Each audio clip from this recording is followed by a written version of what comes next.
إن الحمد لله نحمده ونستعينه ونستغفره ونعوذ بالله من شرور أنفسنا وسيئات أعمالنا من يهده الله فلا مضل له ومن يضلل فلا هادي له نشهد أن لا إله إلا الله وحده لا شريك له ونشهد أن محمدا عبده ورسوله صلى الله عليه وعلى آله وأصحابه وسلم تسlimen kesiren ila yevmiddin amma ba'd. Aziz Müslümanlar. Oza Allah buyurur, kitapta Meryem'i de yada sal.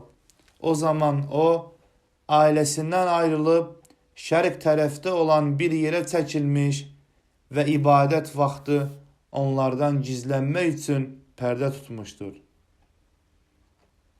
Biz öz ruhumuzu, Cəbraili onun yanına göndərdik. O, Meryem'in karşısında kamil bir iman suretinde peyda oldu. Meryem dedi, mən səndən mərhəmətli Allah'a sığınıram. Əgər müttəqisənsə mənə toxunma.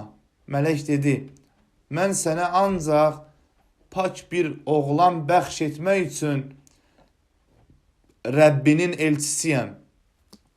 Meryem dedi, mənə bir insan toxunmadığı və özüm də zinakar olmadığım halda necə mənim övladım ola bilər? Mələk dedi, bu belədir. Lakin Rəbbin buyurdu, bu mənim üçün asandır. Biz onu insanlar üçün bir möcüzə və öz tərəfimizdən bir mərhəmət edəcəyik. Bu hökmü verilmiş bir işdir. Məryəm uşağa qaldı və bətnindəki ilə birlikdə gedib uzaq bir yerə çəkildi. Doğuş sancıları onu bir xurma ağacının gövdəsinə söykənməyə vadar etdi. O dedi, kaş bundan əvvəl öləydim və bir dəfəlik unudulaydım.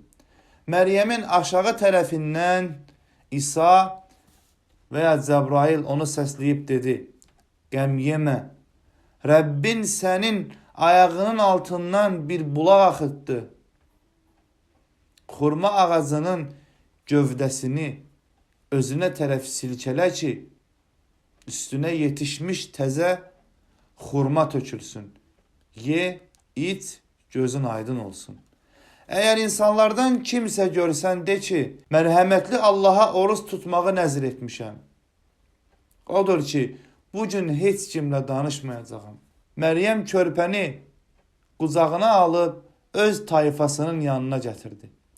Onlar dedilər, ey Məryəm, sən yaramaz bir iş tutmusan. Ey Harunun bacısı, atan pis kişi, anan da pozğun değildi. Məryəm ona işarət etdi. Onlar dedilər, beşikdə olan körpə ilə necə danışaq? Körpə dil açıb dedi, həqiqətən də mən Allahın quluyam. O mənə kitab verdi və məni peyğəmbər etdi. Harada oluramsa olum, məni mübarək etdi və nə qədər ki sağam, mənə namaz qılıb zəkat verməyi əmr etdi. Həm də məni anama qarşı qayğıkeş etdi. Məni lovğa və bədbəxt etmədi. Doğulduğum gündə, öləcəyim gündə, yenidən diriləcəyim gündə mənə salam olsun. Barəsində şübhəyə düşdükləri haqq söz olan Məryəm oğlu İsa budur.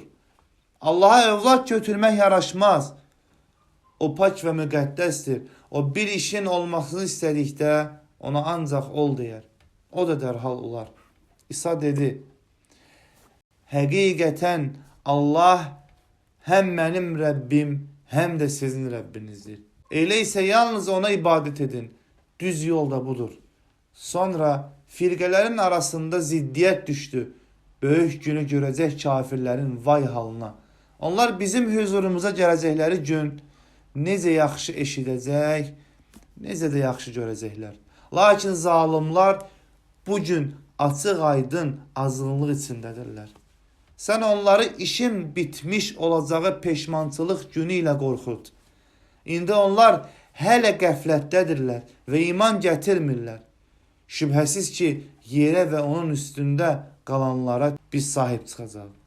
Onların qayıdışı bizə olacaqdır. Meryem suresi 16 ve 40. ayetler.